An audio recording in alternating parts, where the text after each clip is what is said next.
Hello everyone, कैसे हैं आप सभी लोग। आशा है कि आप लोग बहुत बहुत अच्छे होंगे। आज है 26 अप्रैल और 26 अप्रैल साल 2025 के हरियाणा करंट अफेयर इस वीडियो में हम पढ़ने वाले हैं। आइए दोस्तों, हम लोग हमारे आज के इस वैल्यूबल से सेशन की करते हैं शुरुआत। सिखाते हैं आप लोगों को कुछ इंपॉर्टेंट और बहुत ही ज़्यादा ज़रूरी, जो हमारे एग्ज़ाम के लिए यकीनन बहुत इंपॉर्टेंट होगा। आज का लेक्चर पूरा अच्छे से ध्यान से सुनना। और के साथ साथ अगर आप लोग एग्ज़ाम की तैयारी कर रहे हो किसी भी, जिसमें स्पेशली KVS, DSSB, एस्टेट या कोई भी एग्ज़ाम की जिसमें जीके आती हो पूरी डेप्थ लेवल की, HPSC लेवल की, ये वाला बैच आपके लिए बहुत ही ज़्यादा इंपॉर्टेंट होगा। जो बच्चा इस बैच में पढ़ रहा होगा यकीनन उनको पता होगा कि कितना डेप्थ लेवल का कंटेंट इसमें चल रहा है। आप इस बैच को ले सकते हैं निसंकोच, और एप्लीकेशन 4 IQ एप्लीकेशन पे आपको मिल जाएगा। CET की तैयारी कर रहे हो तो आप लोग संपूर्ण बैच है उसको ले सकते हो, उसमें भी आप लोगों को बहुत ही इंपॉर्टेंट और वैल्यूबल कंटेंट जरूर मिलेगा। आप हरियाणा जीके की तैयारी कर रहे हो तो आप इस किताब को ले सकते हो। अमेजोन और फ्लिपकार्ट पे आपको ये बुक मिल जाएगी। और प्यारे दोस्तों, हमारे लिए कल का जो सवाल था वो क्या था कि इसमें से किसी भी प्रकार का आरक्षण का कोई टाइप का प्रावधान जो है ना वो नहीं दिया गया है। मतलब इसमें राज्यसभा में या के साथ साथ आपके पास में जम्मू कश्मीर विधानसभा में, ऐसे करके आपके पास में ऑप्शन दिए गए थे। तो इस पर्टिकुलर क्वेश्चन का जो सही आंसर है ना हमारे पास में, वो क्या रहेगा कि इनमें से किसी भी प्रकार से, यानी कि इस सवाल का ठीक आंसर हमारे पास में रहेगा ऑल ऑफ दीज। यानी कि इसमें किसी में भी आपका कोई प्रकार का आरक्षण का प्रावधान जो है ना वो नहीं दिया गया है आपका। ठीक है, चलिए सर आगे जाते हैं हम लोग। और अगला जो सवाल है हमारे पास में वो क्या रहेगा कि हरियाणा सरकार ने किस तारीख तक पाकिस्तान नागरिकों को राज्य छोड़ने के निर्देश दिए हैं। आप सबको अच्छे से पता है कि अभी रिसेंटली 22 अप्रैल की जो घटना थी वो बड़ी कायरों वाली घटना थी, और उसमें हमारे लगभग 28 लोग जो है ना उनका देहांत हुआ है। हालांकि कई जगह पे 26, कई जगह पे 27, 28 कह रहे हैं, लेकिन जितने भी हैं बहुत ही ज़्यादा दुखद घटना है वो। तो इसके चलते हुए जवाबी कार्रवाई के अंदर पाकिस्तान नागरिकों को राज्य छोड़ने के निर्देश दिए गए हैं। और कौन सी तारीख तक के लिए? 29 अप्रैल तक के लिए कहा गया कि 29 अप्रैल तक आप राज्य को छोड़िएगा। केंद्र आदेश और राज्य स्तरीय कार्रवाई है। गृह मंत्री अमित शाह ने हरियाणा में रह रहे पाकिस्तानी नागरिकों को बाहर निकलने के आदेश दिए हैं। मुख्यमंत्री जी ने 27 अप्रैल तक पाकिस्तानियों को हरियाणा छोड़ने के निर्देश दिए हैं, और मेडिकल वीज़ा पे रहने वाले 29 अप्रैल तक की छूट दी है। मतलब फाइनली ओवरऑल 29 अप्रैल तक जो है ना ये रह सकते हैं। इसके बाद में बाहर जाना ही होगा।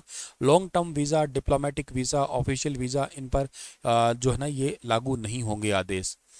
और इनकी बैठक की गई थी। CM सैनी ने सभी DCSP को सख्ती से गृह मंत्रालय के आदेश लागू करने को कहा है, और इसके अलावा असामाजिक तत्वों पर कड़ी निगरानी रखने को और माहौल बिगाड़ने वालों पर तत्काल कार्रवाई के निर्देश दिए हैं।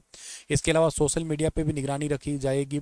कोई सोशल मीडिया पे क्या किस तरीके से पोस्ट कर रहा है। कश्मीरी छात्रों की सुरक्षा, सिक्योरिटी ऑफ कश्मीरी स्टूडेंट है, कॉलेज के अंदर यूनिवर्सिटी में पढ़ रहे कश्मीरी छात्रों को सुरक्षा सुनिश्चित करने के आदेश दिए गए हैं। पहलगाम आतंकी हमले के बाद अलर्ट किया गया है ये शांति और भाईचारा बनाए रखने के लिए। और इसके बाद में लॉ एंड ऑर्डर बनाए रखना प्राथमिकता है हरियाणा राज्य के अंदर। विशेष रूप से हरियाणा के कुछ जिले हैं जो कि सेंसिटिव है इसके लिए, जैसे कि गुरुग्राम है, फरीदाबाद है, पलवल है, झज्जर है, यमुनानगर है और जींद है। ये थोड़े सेंसिटिव है, और इसमें से भी हायर सेंसिटिव जोन जो है ना वो नूह का है, क्योंकि यहाँ पे मुस्लिम आबादी थोड़ी ज़्यादा है इस वजह से।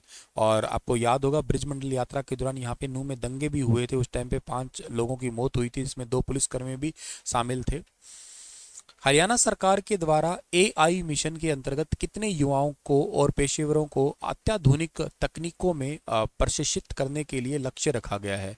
Under the Haryana AI mission, how many youth and professionals are targeted to be trained in advanced technology? इस सवाल का ठीक आंसर रहेगा टोटल 50,000 युवाओं को ट्रेनिंग दी जाएगी इसके लिए। Innovation in the key to global competitiveness, CM मुख्यमंत्री जी की ये घोषणा है कि हरियाणा में नवाचार के लिए, इनोवेशन इकोसिस्टम को मजबूत करने के लिए कई सारी पहल की गई है, जिसमें AI, मशीन लर्निंग, रोबोटिक्स, नवीकरणीय ऊर्जा और बायोटेक को भविष्य के स्तंभ यानी कि पिलर ऑफ फ्यूचर बताया गया है। विश्वविद्यालयों के अंदर इंक्यूबेशन सेंटर और शिक्षण संस्थानों में जो है ना वो टिंकरिंग लैब है वो सेटअप की गई है। हरियाणा इनोवेशन हब जो है गुरुग्राम में कार्यरत कर मतलब चल रहा है। हर जिलों में इनोवेशन हब बनाए जाएंगे। रिसर्च ओरिएंटेशन को भी बढ़ावा दिया जाएगा हरियाणा में। हरियाणा AI मिशन स्टार्ट किया गया है, अभी मैंने आपको बजट पढ़ाया था उसके दौरान ही। तो AI हब गुरुग्राम और पंचकुला में सेटअप होंगे। 50,000 से ज़्यादा युवाओं को ट्रेनिंग दी जाएगी इसके लिए। ड्यूल एजुकेशन मॉडल को भी बढ़ावा दिया जाएगा, पढ़ाई के साथ में काम करने का अनुभव भी होगा। कोडिंग सिखाई जाएगी स्कूल लेवल पे, आर्टिफिशियल इंटेलिजेंस, डिजिटल लिटरेसी, इनको शामिल किया जाएगा। हरियाणा कंट्रीब्यूट करता है 3.8% ऑफ इंडिया जीडीपी, किसमें? स्मॉल ज्योग्राफिकल साइज है, छोटा सा राज्य है ओवरऑल पूरे भारत की जीडीपी में। पर कैपिटा इनकम जो है ना लगभग इस राज्य की डबल है, नेशनल एवरेज के आसपास से देखा जाए तो 2047 तक का भी भागीदारी हम लोग लेके चल रहे हैं। समृद्धि मतलब समझो विजन 2047 का क्या है हमारा, विकसित भारत बनने का, उसमें हरियाणा राज्य का पूरा पूरा सहयोग रहेगा। इसमें इंस्टीट्यूट भी है शामिल होने वाले कई सारे, कुरुक्षेत्र यूनिवर्सिटी इसमें से हरियाणा की एक है। अब आपके मन में आ रहा होगा सर ये एआई क्या है, आइए इसको समझते हैं। एआई का मतलब क्या है? एआई का फुल फॉर्म है आर्टिफिशियल इंटेलिजेंस, यानी कि कृत्रिम बुद्धिमत्ता। इसका मतलब है कि एक मशीन इंसान की तरह काम करने लग जाए, आर्टिफिशियली डेवलप्ड इंटेलिजेंस जिसको बोलते हैं हम लोग। कृत्रिम बुद्धिमत्ता के जनक किसको कहते हैं? फादर ऑफ आर्टिफिशियल इंटेलिजेंस कहते हैं जॉन मैकार्थी को। एक ब्रांच ऐसी है कंप्यूटर साइंस की जो कि बेस्ड है किसके ऊपर? Developing human like intelligent ability होती है उसके अंदर। अभी इंटेलेक्चुअल एबिलिटी कौन सी होती है? जैसे इंसान सोचता है वैसे मशीन सोचेगी, अंडरस्टैंड करेगी, सीख पाएगी, डिसीजन मेकिंग होंगे। ये सब पॉसिबिलिटी जो इंसान के अंदर होती है वो मशीन में भी होती है, उसी को आप एआई कहते हो। अगर मैं हिस्ट्री बताऊं एआई की तो 1935 में ट्यूरिंग ने एक सबसे पहले एब्स्ट्रैक्ट कंप्यूटिंग मशीन के बारे में बताया था, जिसके अंदर जो आपकी इनफाइनाइट मेमोरी थी और स्कैनर कैपेसिटी थी, स्कैनिंग कैपेसिटी थी। 1950 में ही एलन ट्यूरिंग ने सबसे पहली बार ट्यूरिंग का कंसेप्ट दिया था गेम का। जैसे जिस तरीके से गेम में ऑटोमेटिक चीज़ें होती है वैसे वैसे कहा था कि गेम के अंदर जो चीज़ें हैं उसी से ही कंसेप्ट लिया था जॉन मैकार्थी ने। फिर 1951 में क्रिस्टोफर स्ट्रेचरी के द्वारा एआई का पहला प्रोग्राम लिखा गया था। 1956 में जॉन मैकार्थी ने एआई वर्ड का यूज़ किया था, और के साथ साथ जो है ना 1960 के अंदर LISP लिस्ट प्रोसेसिंग लैंग्वेज है, इसकी शुरुआत की थी। और ये याद रखना, इसी को एआई की लैंग्वेज कहते हैं आप लोग, इसी करके ही इनको फादर ऑफ एआई कहा जाता है। इसके अलावा 1973 में एलन कॉलमेराट के द्वारा प्रोलोग प्रोग्रामिंग लैंग्वेज स्टार्ट की गई, जिसको प्रोलोग प्रोग्रामिंग लोगरिथमिक लैंग्वेज कहते हैं। ये भी एआई की लैंग्वेज है। फिर धीरे धीरे असेंबली रोबोटिक्स ग्रुप है, ये भी तैयार होने लग गए थे आपके। एआई का यूज कहाँ है सर? जैसे सेल्फ ड्राइविंग कार है, जैसे दुनिया में कारें तो बहुत है और सारी, लेकिन जो आपकी कार है एलन मस्क की जो टेस्ला कार है वो यूनिक क्यों है? क्योंकि वो ड्राइवरलेस कार है। Digital assistant and smart speaker है, जैसे कि सीरी है, एलेक्सा है, इसके अलावा कॉर्टना है, गूगल असिस्टेंट है।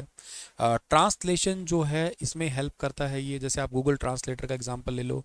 चेहरे की पहचान करता है, फेशियल रिकॉग्नाइजेशन में बड़ा हेल्प है। मेडिकल लाइन में इसका बहुत यूज़ होता है, एक्सरे एंड MRI स्कैनर्स में। फाइनेंशियल सेक्टर में इसका यूज़ होता है, लीगल सेक्टर में भी, मैन्युफैक्चरिंग एंड बिजनेस सेक्टर में, इंटेलिजेंट रोबोट्स में इसका यूज़ होता है। जैसे एप्पल का सीरी आया था 2011 के अंदर, जो पर्सनल असिस्टेंट है। टेस्ला कार 2003 में आई थी। नेस्ट गूगल का प्रोजेक्ट है जो कि एक स्मार्ट स्पीकर और स्मार्ट डिस्प्ले के साथ साथ स्मार्ट होम प्रोजेक्ट है। एलेक्सा 2014 में आया था, as a AI technology developed है, और ये अमेजोन इको के रूप में स्मार्ट स्पीकर के रूप में आया था। होपफुली आप इसका यूज़ कर चुके होंगे सभी। और गूगल मैप्स आए थे 2005 में, ये भी एक AI का ही टाइप है आपका। और बाकी और बहुत सारी चीज़ें, फेस डिटेक्शन हो गया है, ऑटो करेक्ट हो गया है, आई रोबोट है। तो कई सारे ऐसे हैं जो इसका जहाँ पे इसका यूज होता है एआई का आपका। ये सब PDF आप लोगों को अपना संपूर्ण बैच है ना, उसके अंदर जो कंप्यूटर हो रहा है ना, उसके अंदर इसी टाइप का ही कंटेंट हो रहा है। उन्हीं उसी बैच के कंप्यूटर की क्लास, अभी तो खैर वहाँ पे एआई तक की क्लास हुई नहीं है, होने ही वाली है, थोड़ा ही सिलेबस रहा है कंप्यूटर का। तो उसमें आपको ये सब इसी टाइप का कंटेंट आपको मिलता है, बाईलिंगुअल टाइप का ही, और PDF आपके पास में रहती है। इसलिए कहता हूँ कि अगर जिसको कंटेंट से प्यार है, पढ़ना ही है वाकई, तो वो इन बैचेस को जरूर ज्वाइन करें। अगला है कि हरियाणा की जूनियर लड़कों की हैंडबॉल टीम ने 47वीं जूनियर नेशनल हैंडबॉल चैंपियनशिप में किस राज्य को हरा के गोल्ड मेडल जीता है? तो इस सवाल का ठीक आंसर रहेगा यूपी को हरा के जीता है। 47वीं जूनियर नेशनल हैंडबॉल चैंपियनशिप लड़कों का वर्ग था, यूपी को हराया था और हरियाणा ने जीता है। विजेता तीसरी बार है लगातार गोल्ड मेडल जीता है। यूपी को 1 गोल से हराया है। कोच अशोक जांदू है, याद रखना। और इसके अलावा तकनीकी अधिकारी परमवीर सिवाच है, और इसके साथ साथ संदीप बालोदा भी है। और इसके अलावा आप याद रखना संदीप कोंटिया जो महासचिव है हरियाणा स्टेट हैंडबॉल एसोसिएशन के। हरियाणा और यूपी के बीच में एक यमुना जल वितरण समझौता हुआ था 1994 में, दिल्ली में प्रधानमंत्री पीवी नरसिम्हा राव की उपस्थिति में 5 राज्यों के बीच में हुआ था 12 दिसंबर 1994 को, जिसमें हरियाणा, यूपी, राजस्थान, हिमाचल और दिल्ली आता है। तो ये जरूर याद रखना। इसमें पानी को लेके बंटवारे से रिलेटेड था आपका कि कितना बिलियन क्यूबिक मीटर पानी जो है ना वो यूज करेंगे। जैसे यूपी है वो 8.36 बिलियन क्यूबिक मीटर, हरियाणा है 0.65, राजस्थान है, फिर दिल्ली, हिमाचल प्रदेश, बाकी राज्य आते हैं आपके। पिंजौर हरियाणा में जटायु संरक्षण प्रजनन केंद्र से गिद्धों को किस राज्य में ट्रांसफर किया गया है? ये ट्रांसफर किया गया है महाराष्ट्र के अंदर।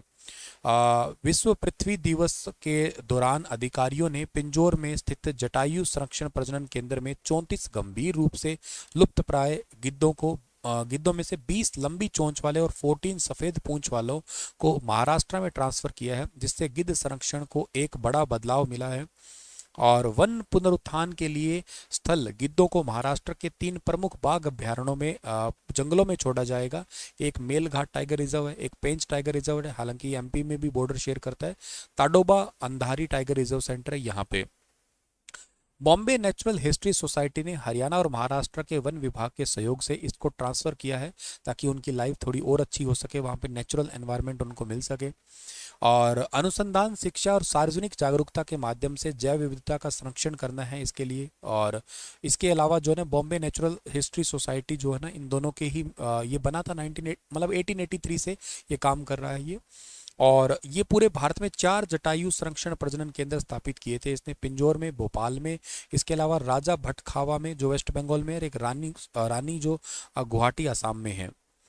वर्ल्ड अर्थ डे आपको सबको पता है कि हम लोगों ने 22 अप्रैल को मनाया था। आर पार आर प्लानिट इस बार का थीम था। 2030 तक हम स्वच्छ ऊर्जा क्षमता को बढ़ाना मतलब उस तक पहुंचना चाहते हैं। पहली बार 1970 में कैलिफोर्निया में तेल रिसाव के विनाशकारी परिणामों में सीनेटर गोलार्ड नेल्सन के अवलोकन के बाद में इसको मनाया गया था। 90 में पृथ्वी दिवस में 141 देशों ने लगभग 200 मिलियन लोग शामिल हुए थे। और दुनिया भर के अंदर जो ना बेसिकली एनवायरनमेंट को बचाने के लिए प्रयास किए जाते हैं इस दिन। और जटायु संरक्षण केंद्र की अगर मैं बात करता हूं तो ये देखो जटायु संरक्षण प्रजनन केंद्र है। इसकी स्थापना तो 2001 में हुई थी गिद्ध देखभाल केंद्र के रूप में। और ये बेसिकली हरियाणा पिंजौर में है, जो बीर शिकार गांव वन्यजीव अभ्यारण्य के पास जोहनपुर गांव में 8 किलोमीटर दूर है इस गांव से लगभग। और लगभग 5 एकड़ जमीन पे फैला हुआ है।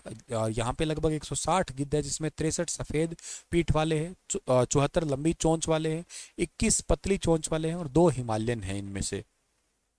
पिंजौर हरियाणा में है और इसकी प्रमुख संस्थाएं वन विभाग हरियाणा है, बॉम्बे नेचुरल हिस्ट्री सोसाइटी है, royal society for the protection of birds है। इनमें तीनों संस्थाएं हैं ये। यहाँ पे बेसिकली भारतीय गिद्ध है और के साथ साथ यहाँ पे जो ना सिलेंडर बिल्ड गिद्ध है जो गंभीर रूप से संकटग्रस्त है।